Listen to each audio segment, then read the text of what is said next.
the best of the week on Relevant Radio. Let's go to Monica now in Waco. Hi, Monica.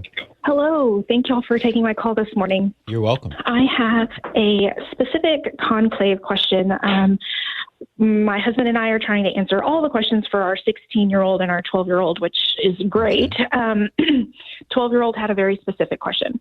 We let them know that it was a blind vote, and her response to that was, okay, there's going to be multiple votes until they can agree on 2/3 vote, of course.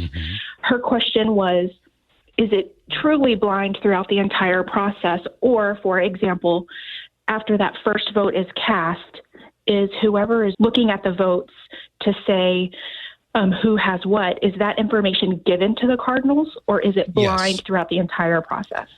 Really good question. Really good question. So I'll answer it thusly. So the process involves when the votes are, so each cardinal sitting at his little desk, and they're all in rows on either side of the Sistine Chapel, they write the name on the card. It's like card stock. They write the name of their choice. Then somebody comes through and collects all of them. It'd be another cardinal. Then they're brought to the center where the counting is done, and there are multiple eyes on the ballots to make sure that another ballot's not snuck in or a ballot taken out. So there's a kind of chain of custody, if you want to look at it that way. Then the votes are read out loud. And one of the safeguards to prevent chicanery is that as the votes are read out loud, the cardinals are there. They could say, wait a minute, that's not how I voted. So there is an opportunity if there is some skullduggery, but the votes are read aloud and they are counted. And there's also a needle and thread. It's very interesting.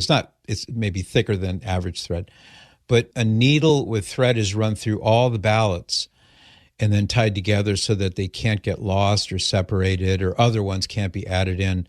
And then if it's indecisive, then they will burn it and the black smoke comes out. Then there'll be another voting round. Typically, there are like 2 in the morning and 2 in the afternoon, as I understand it.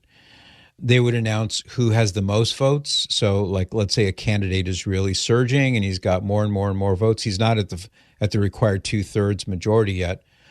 Then you can imagine that when the cardinals break for lunch or in the evening over dinner, they're talking about, like, this person really has a lot of votes, or what can we do to make this person have more votes, kind of thing. So a lot of that goes on. But it is blind only insofar as these are secret votes, but they are announced, not by name per se, but they're announced in the presence of the cardinals. So to make it less likely that there's any, shenanigans. Wonderful. That is great information. I will take back to them. Thank you. You're welcome, Monica. Good to chat with you. You can join me by listening to The Patrick Madrid Show on the Relevant Radio app, live each weekday at 8 to 11 a.m. And thanks for listening.